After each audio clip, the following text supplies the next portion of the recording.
My name is Adam Rosenzweig. You can also call me Baby Girl. Woo! And so today I'll be kicking us off with a little story about the chemistry of love. I think it's pretty safe to say that we are all, as humans, we are love obsessed.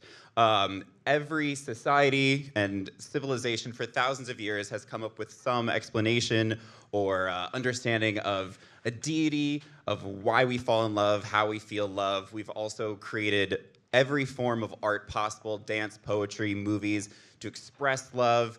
Nowadays, there's about 1,000 apps that you can use to like pull more love into your life or sex into your life or whatever.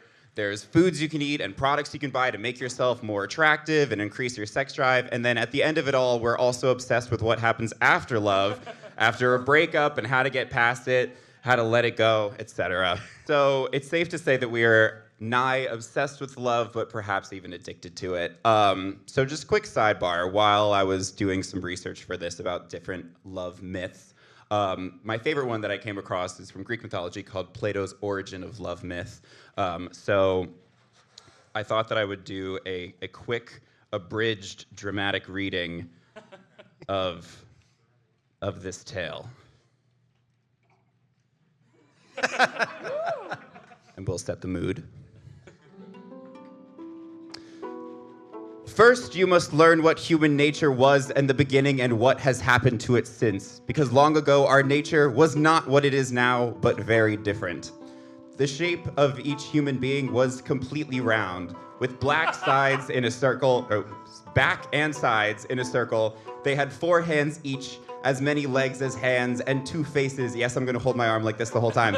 Exactly alike on a rounded neck. Between the 2 faces, which were on opposite sides, was 1 head with 4 ears. There were 2 sets of sexual organs, and everything else was the way you'd imagine from what I've told you. That's a direct quote. That's not me. Anyone else having trouble imagining that? In strength and power, therefore, they were terrible, and they had great ambitions. They made an attempt on the gods.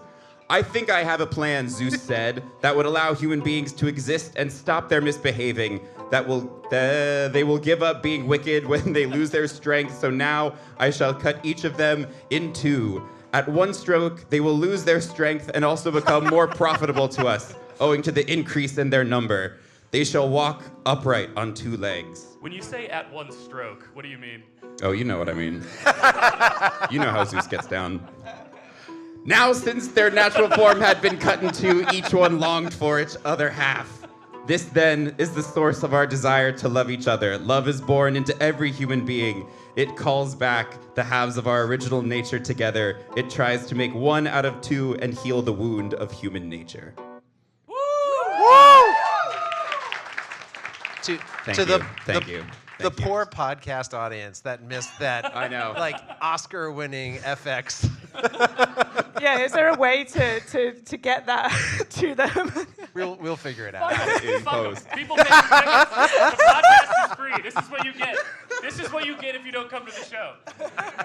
Just yelling at a podcast audience. People in other countries, sorry. People in a month are going to feel chastened. So anyway, now that we know a little bit more about human nature, because we don't live in Greek times, unfortunately, we can beg the question. It's a good question. Yeah. So it comes down kind of to 2 things. So love is a collection. Oh, we can probably just take this out. Love is a collection of neural impulses activated by chemical compounds in our brains called neurotransmitters. Now, what I didn't think about is that most of the panel up here is neuroscientists. So if I get my facts wrong, that's going to be really embarrassing. So we'll see what happens. It's actually worse if we don't notice. Fair. Because there are also neuroscientists in the audience. Oh, shit. Okay. Well, anyway. But for me, as a chemist and a chemical biologist, this is where I think the most interesting things happen, where small molecules and their interactions with our biology lead to big physiological changes, or in the case of emotions, big feelings. So this is sort of like my intellectual turn on. So speaking of turn-ons, I want to begin our foray into the molecular basis of love by discussing a concept called docking. Now, please, everyone, raise your hand if you know what docking is. Any brave souls? Okay, we have this lady up here. Hi. So, wow, when one person with a penis and another person with a penis love each other very much, they may feel so compelled to acquaint certain body parts in a very intimate, specific way. So, they touch their dicks together, and should there be ample foreskin, perhaps it covers the other person's dick. Am I doing this right? Am I right? They touch their dicks together. Like, I don't know. Here's a drink ticket for your Hey! for your trouble. For your service. I was talking about molecular docking, you Wow. pig. Okay.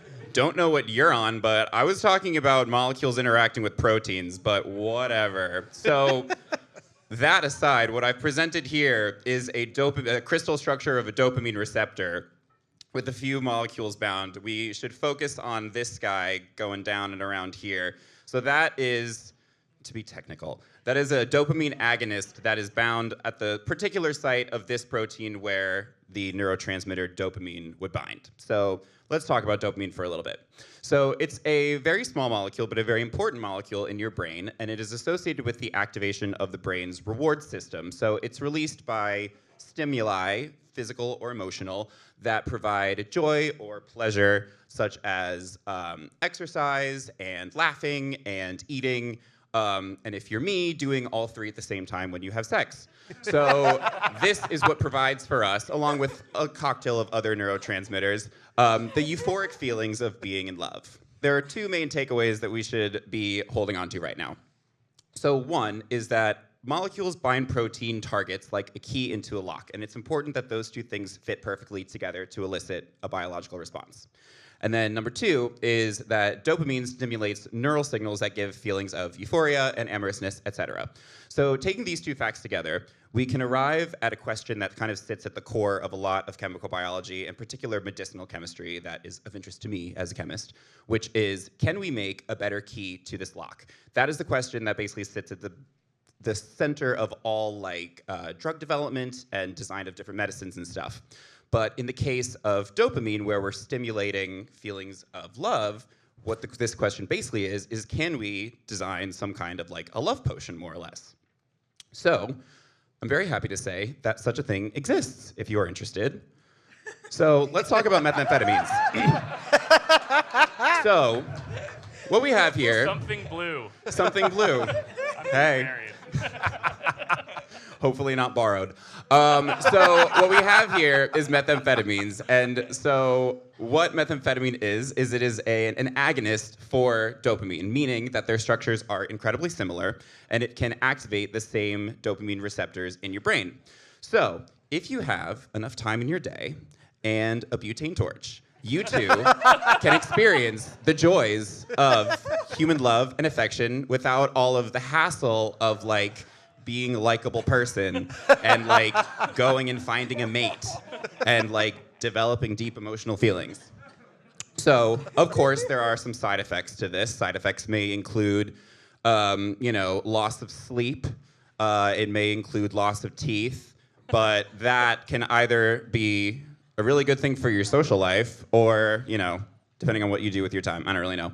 But if you want to go the more organic route, there is another phenomenon that I'd like to talk about called love addiction.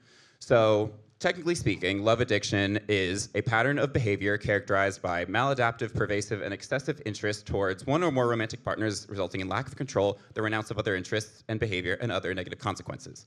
So, this is a psychological condition, but it's fueled by emotional dependency and neurochemical addiction.